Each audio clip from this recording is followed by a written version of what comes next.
할렐루야. 반갑습니다. 잘 오셨습니다. 오늘은 2025년 마지막 송년주일입니다. 한 해의 마지막 주일입니다. 새해가 시작된 지 엊그제 같은데 어느덧 2025년도 마지막 주일을 맞이하게 됐습니다. 참 웃고 행복했던 시간도 있고 힘들고 넘어진 순간도 있고 또 아프고 지치는 순간도 있었을 것입니다. 올 한 해 참 수고 많으셨습니다. 잘 견디고 오셨습니다. 이제 사흘 후면 우리는 새해를 맞이하게 됩니다.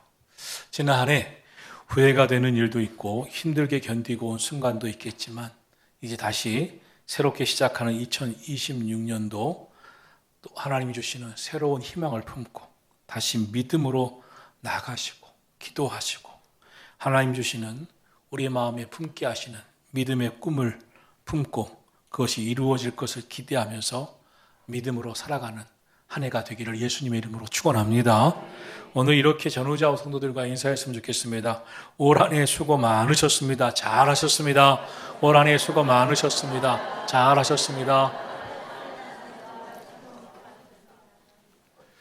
우리는 인생의 다양한 문제로 인해서 두려워하고 낙심합니다.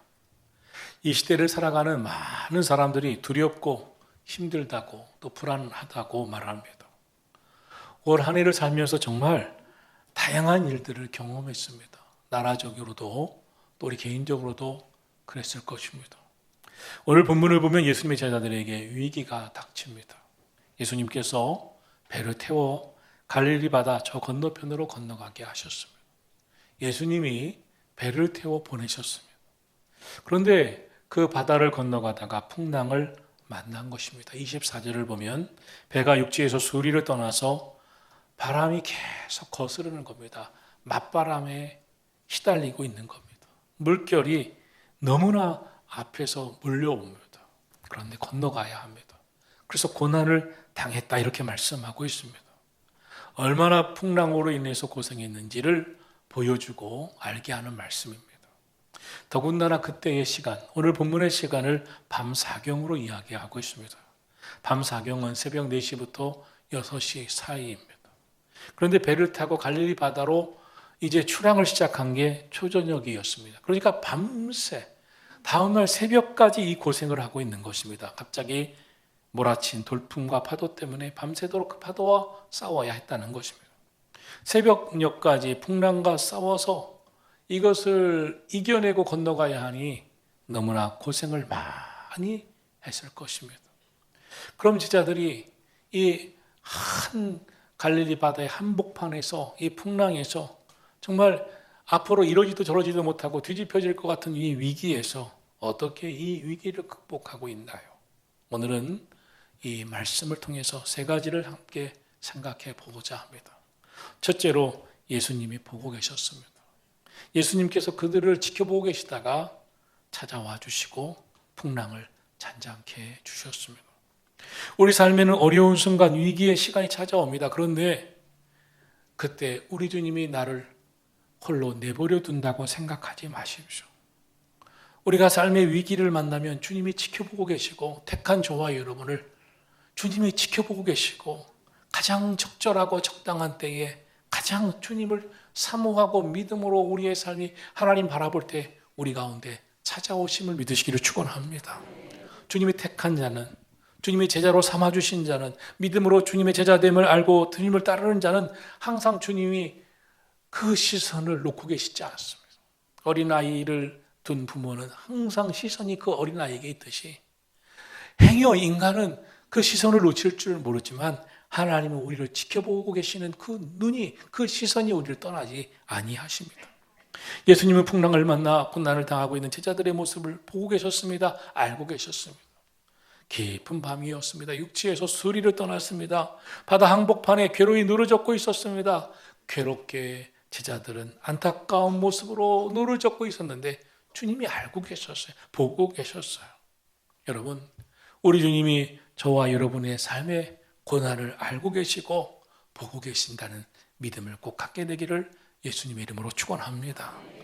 내 인생의 지친 모습으로 괴로이 누르젓고 있을 때, 겉으로 당당한 것 같지만 속으로는 울고 있는 지친 내 심령 속에, 다른 사람은 몰라도 나보다 나를 주님은 더 잘 아시고 우리 삶에 가장 필요하고 정확한 시간에 우리 삶에 다가오심을 믿으시기를 축복합니다. 인생이 너무 힘들죠. 살아갈 힘을 잃어버릴 때도 있죠. 그러나 여러분, 오늘 여러분에게 찾아온 인생의 위기와 고난 속에서 꼭 기억할 게 있습니다. 주님은 아신다. 주님은 이런 나를 지켜보고 계시다. 주님은 나와 함께하고 계시다. 지켜보고 계시고 반드시 주님이 다가올 것이다. 알고 계시다. 이 믿음이 있기를 예수님의 이름으로 축복합니다. 조용히 산에서 그 시간이 있으면 기도하셨습니다. 그런데 밤사경에 기도의 자리를 박차고 일어나십니다. 25절입니다. 함께 보겠습니다. 밤사경에 예수께서 바다 위로 걸어서 제자들에게 오시니. 여기서 밤사경은요, 인간의 절망의 때를 말하고 있습니다.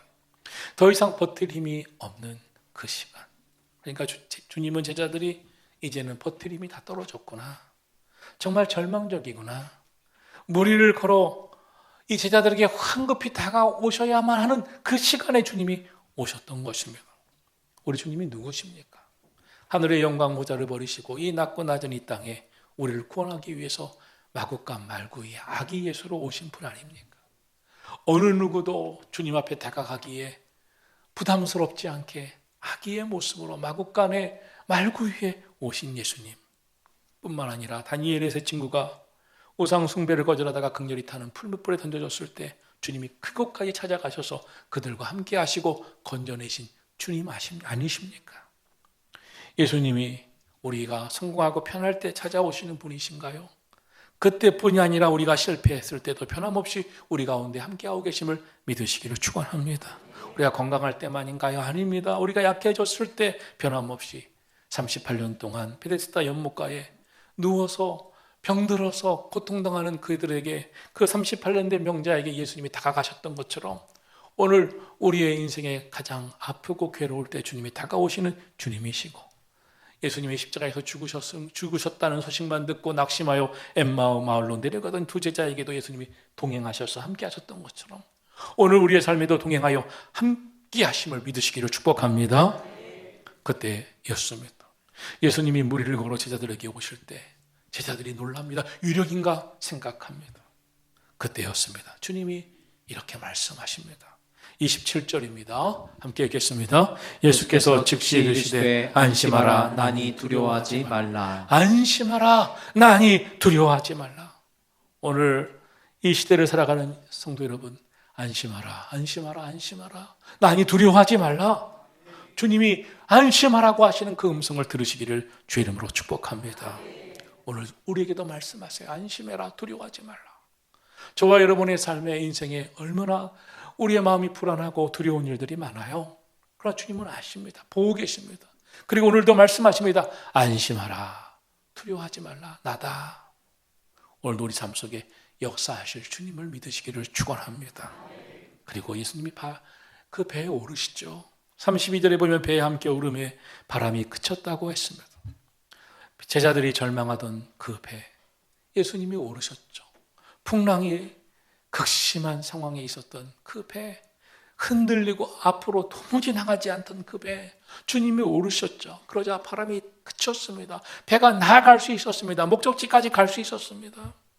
오늘 우리의 인생에 가로막고 있는 인생의 문제들, 우리 마음에 주님이 임재하시면, 우리 가정에 주님이 오시면, 우리 삶에 주님이 함께 하시면 인생을 절망케 했던 풍랑들이 잔잔하게 될 것이고, 우리의 삶의 길이 열리고 하나님의 은혜가 함께 하셔서 우리가 가야 할 그 길을 가게 될 줄로 믿습니다. 절망을 가져주고 삶을 위협하고 두려움을 주는 문제가 있어도 여러분, 주님 바라보세요. 주님 바라보시고 주님이 우리 삶 속에, 우리 심령 속에 오시기를 기도하고 믿음으로 나아가게 되기를 주의 이름으로 축원합니다. 둘째로 무리를 걸어오시는 예수님을 바라본 베드로가 믿음의 고백을 합니다. 기적에 도전합니다. 이렇게 외치기 시작합니다. 주여, 나를 그 무리로 걸어오라 하소서. 12명의 제자들 모두가 다 예수님의 제자들입니다. 방금 전에 오병이어의 기적을 함께 경험하고 본, 현장에서 직접 본 제자들이었습니다. 그러나 그 순간 다 놀라고 유령이라고 하는 그 순간 예수님이라고 하는 음성을 듣자마자 베드로만이 오직 믿음으로 고백합니다. 믿음으로 외칩니다. 주여 나를 오라고 하소서. 베드로가 뭐라고 외칩니까? 28절입니다. 다 같이 보겠습니다. 베드로가 대답하여 이르되 주여 만일 주님이시거든 나를 명하사 물 위로 오라 하소서 하니. 놀라운 고백입니다. 담대한 믿음입니다. 거룩한 생각입니다. 그러자 주님이 말씀하십니다. 오라. 29절입니다. 함께 보겠습니다. 오라 하시니 베드로가 배에서 내려 물 위로 걸어서 예수께로 가되. 오라 하시는 예수님 말씀에 베드로가 용기를 냅니다. 배에서 내립니다. 물 위를 저벅저벅 걸어갑니다. 주님 바라보며 발을 내딛습니다. 주님 바라봅니다. 기적과 같은 일이 일어납니다. 영화의 한 장면처럼 물 위를 걷습니다. 사람들은요, 지금보다 나은 삶을 살기를 소원합니다. 그런데 지금보다 나은 삶을 살기를 원한다면 믿음에 도전해야 합니다.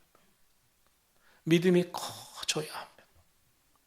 사람들은 동시에 안전하게 살기를 원합니다. 안전하게 살기 원하는 것이 사람들의 기본적 욕구입니다. 사람들은 위험을 싫어합니다. 이것이 아이러니합니다. 딜레마입니다.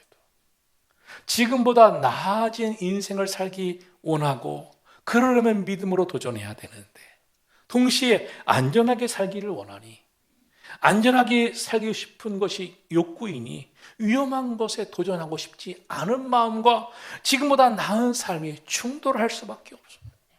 심지어 어떤 사람이 이렇게 말합니다. 나는 축복도 싫고 성공도 싫으니 고난 좀 없었으면 좋겠다. 이런 사람도 있습니다.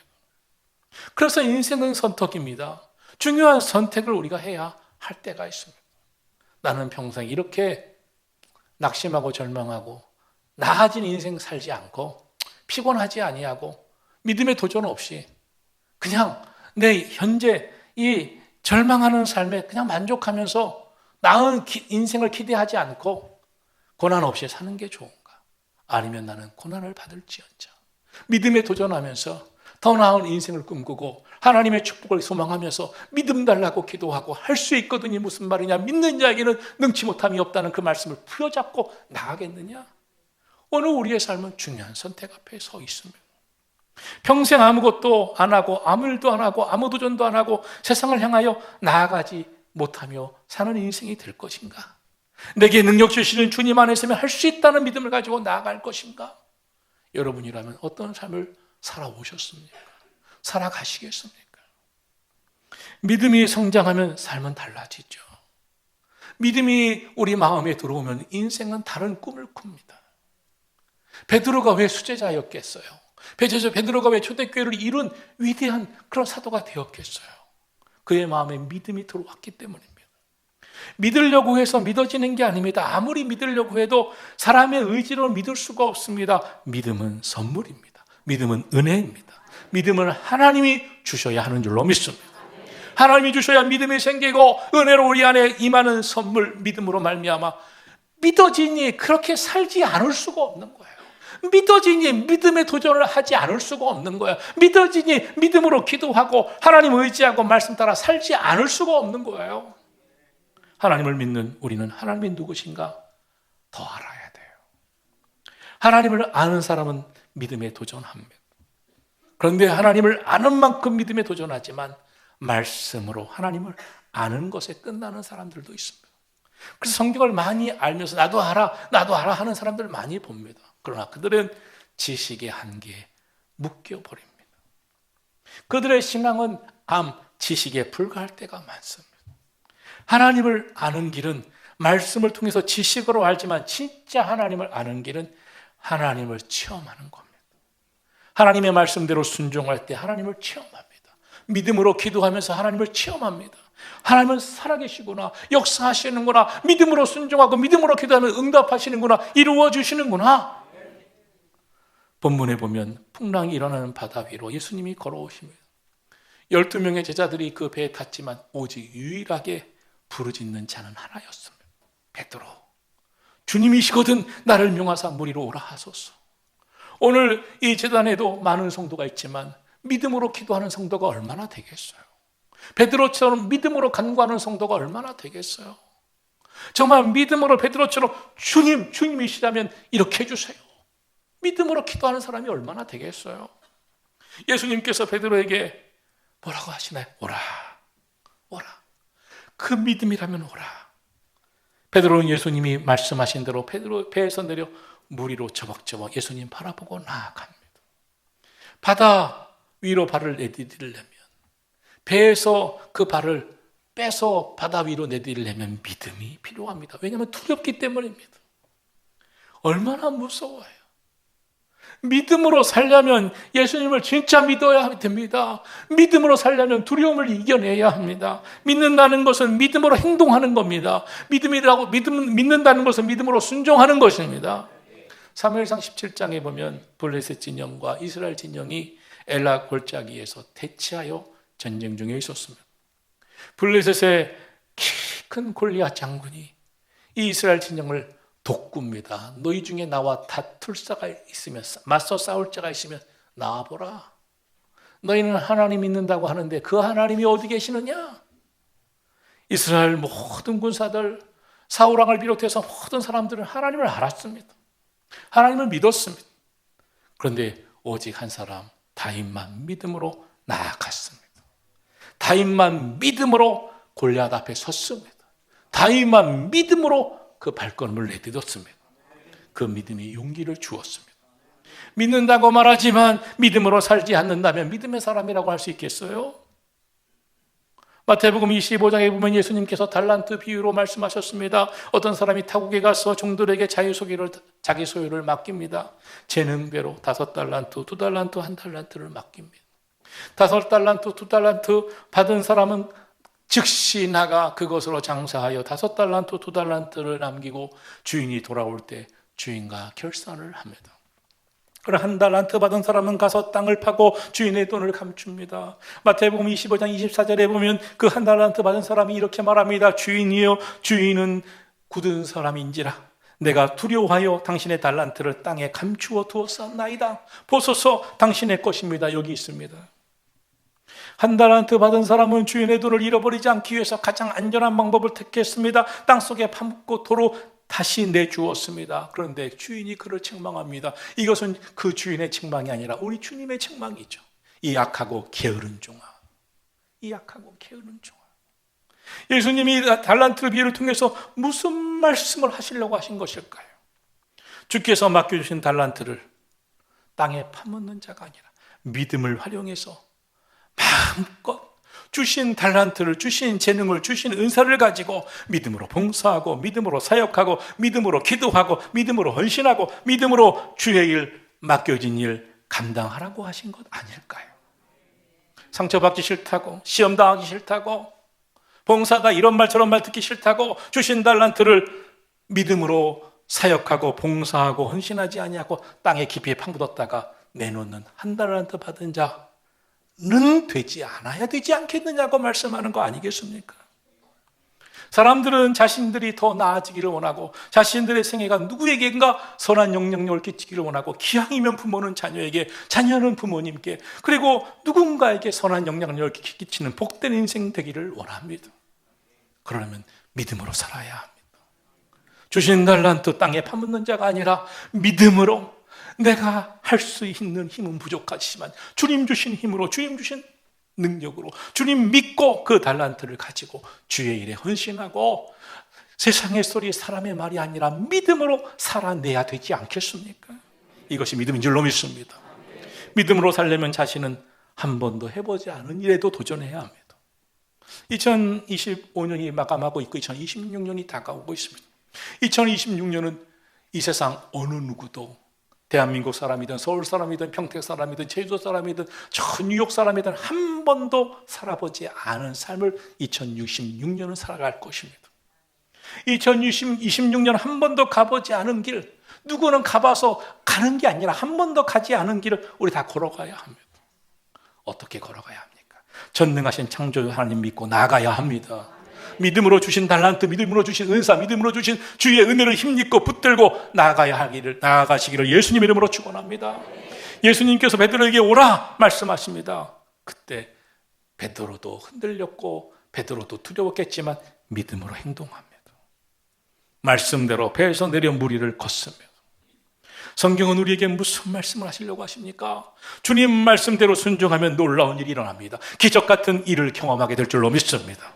어떤 어려움이 찾아온다고 하더라도 예수님 꼭 바라보시고 믿음으로 나아가면 고난도 이겨내고 이전에 경험하지 못했던 놀라운 기적 같은 일들을 우리 삶 속에 허락하실 주님이심을 꼭 믿으시기를 예수님의 이름으로 축복합니다. 이것이 2000년 전 그때만이었겠어요? 아닙니다. 여러분, 지금도죠. 도울 힘이 없는 인생이나 세상 의지하지 마시고 능력의 주님, 은혜의 주님을 바라보고 믿음으로 나아가기를 축복합니다. 오직 하나님을 자기의 도움으로 삼으며 여호와 하나님을 자기의 여호와 하나님, 자기 하나님에게 자기 소망을 두는 자가 복이 있도다. 오늘 설교 말씀 제목처럼 오직 주님만 바라보는 저와 여러분이 되기를 축복합니다. 셋째로, 바람을 보지 말고 세상의 마음을 빼앗기지 말고 주님을 바라보시기를 축원합니다. 무리를 걸어서 예수님을 향하여 나아가던 베드로가 갑자기 물속에 빠져듭니다. 30절에 어떻게 말하고 있는가 한번 볼까요? 같이 읽겠습니다. 바람을 보고 무서워 빠져가는지라 소리질러 이르되 주여 나를 구원하소서 하니. 성경은 베드로가 물속에 갑자기 빠져든 이유를 설명하고 있습니다. 바람을 보고 무서워하자 물속에 빠져 들어갔다고 말씀하고 있습니다. 바람이 불었습니다. 갑자기. 그러자 그 바람을 보고 물속을 봅니다. 그의 시선이 오직 주님 바라보다가 바람을 바라보는 순간 물속에 빠져 들어갔습니다.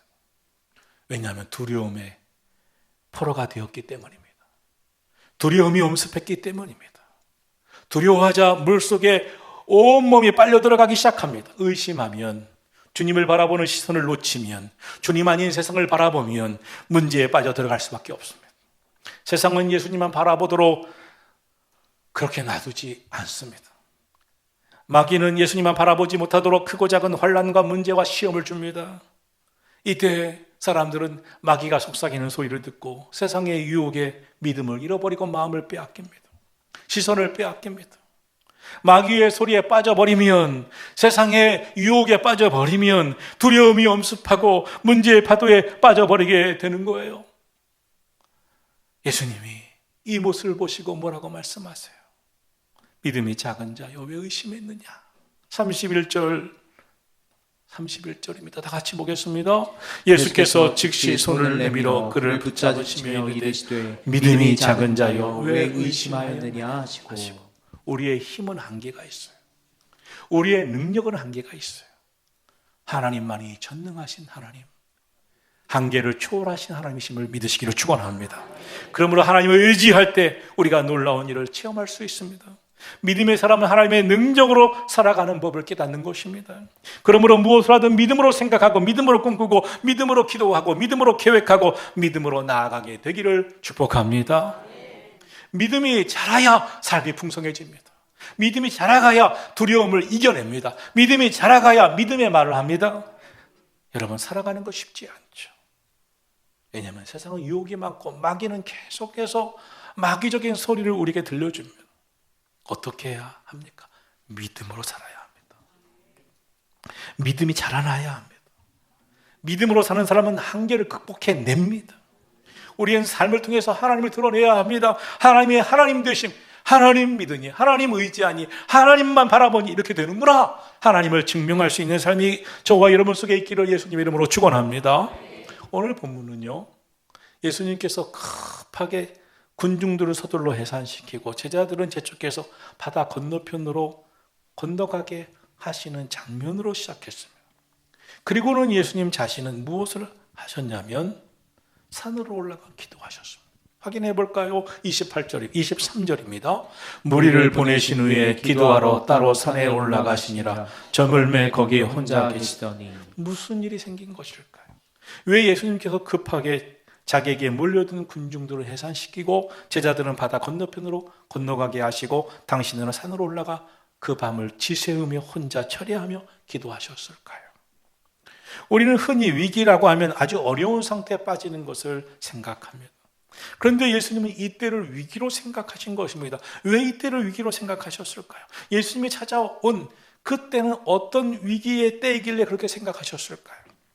예수님은 바로 앞절에서 보리떡 5개와 물고기 2마리로 5,000명을 먹이는 기적을 행하셨습니다. 오병이어의 기적입니다. 놀라운 기적으로 배고픈 굶주린 군중들을 먹이시자 그 군중들이 놀라워하고 일어섭니다. 억지로 예수님을 추앙하면서 임금으로 세우자는 사람들도 있었습니다. 예수님을 추앙하기 시작합니다. 저 예수, 저는 메시아요. 저분은 우리의 배고픈 배를 채우게 할 것이고 저분을 임금으로 세워드려야 되겠다. 추앙하기 시작합니다. 여러분, 사람들은 참 인기를 좋아합니다. 사람들의 말을 아주 중요하게 생각합니다. 세상에서 잘 나가는 것을 대단한 것으로 생각합니다. 그런데 우리 주님은 이렇게 말하는 사람들의 소리가 위기라고 생각했고, 이렇게 사람들 눈에 막 추앙받고 잘 나가게 보이는 것을 위기로 보신 것입니다. 그리하여 그 세상의 유혹의 자리를 벗어나기 위해서 제자들도 예수님의 제자인 것이기 때문에 당신들 대단한 일 합니다라고 하는 그런 유혹의 소리를 듣지 않게 하시려고 바다 건너편으로 보내시고 당신은 홀로 오직 하나님만 바라보던 그 마음의 집중이 흐트러지지 않기 위해서, 오직 영적으로 집중하기 위해서 산으로 올라가 오직 하나님만 바라보며 그 밤에 영적인 집중력을 가지고 철야하며 기도하신 줄로 믿습니다. 여러분, 하나님의 사람들은 영적인 집중력을 놓치면 안 돼요. 예수님 홀로 그 밤에 자신에게 찾아온 이 위기를 이기시기 위해 하나님 바라보면서 기도합니다. 모든 사람 다 하게 하시고 오직 하나님 앞에 섭니다. 영적인 집중에 빠지십니다. 사람들은 누구나 사람들의 환호, 사람들의 인정, 박수갈채 좋아합니다. 그러나 그것은 주님의 생각의 위기였었습니다. 신앙생활에서 위기는 하나님의 은혜를 잊어버리고 영적인 집중력을 흐트러 놓는 것, 영적인 집중력이 약화되는 것이 위기인 것입니다.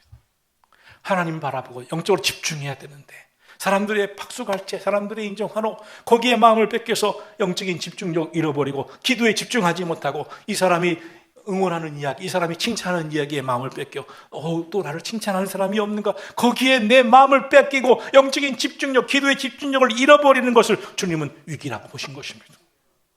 여러분, 그리스도인들의 신앙생활은 기도의 시간을 집중하지 못하면, 여러분 기도할 때 기도가 안 돼, 기도가 집중이 안 돼, 위기입니다. 기도에 집중하실 수 있어야 됩니다. 영적으로 집중하실 수 있어야 됩니다. 예배를 드리는데 졸려, 예배 드리는데 흐트러져, 마음이 딴 생각이나, 위기입니다. 오늘 말씀에서 주님이 하시는 말씀이 무엇인가요? 영적인 집중력 흐트러뜨리지 말아라. 기도에 집중할 수 있어야 된다. 주님만 바라보라. 오직 주님만 바라보라. 세상을 바라보고 세상의 마음을 빼앗기면 의심합니다. 영적인 집중력이 상실됩니다. 믿음 잃어버립니다. 사랑하신 성도 여러분, 저도 가만히 돌아보면 2025년 올 한 해 내 마음이 힘들고 지쳤을 때, 영적인 집중력이 흐트러졌을 때, 기도에 집중하지 못했을 때, 이제 사흘이 지나면 2026년 새해입니다. 새해 우리가 승리하려면 오직 주님만 바라봐야 할 줄로 믿습니다. 오직 주님만 바라보고 영적인 집중력을 가지고 기도의 마음을 집중하면서 기도해야 되고, 하나님과 영적으로 교통하는, 영적으로 하나님과 통하는 깊은 기도의 자리를 가져야 할 줄로 믿습니다. 그때 모든 일에 넉넉히 이기고 승리할 수 있을 줄로 믿습니다. 흔들리지 않는 견고한 믿음으로 주님께 소망 두고, 마치 12년 혈루증 앓았던 여인이 주님의 옷자락만 붙잡아도 내 삶에 기적이 나타날 것이라고 하는 믿음을 갖고 붙잡았듯이, 오늘도 우리의 심령이 오직 하나님만 바라보고 주님만 바라보고 영적으로 집중하며 믿음의 기도에 하나님 앞에, 믿음의 기도로 하나님 앞에 나아가는 삶이 되기를 예수 그리스도 이름으로 축원합니다. 찬양하고 기도하겠습니다.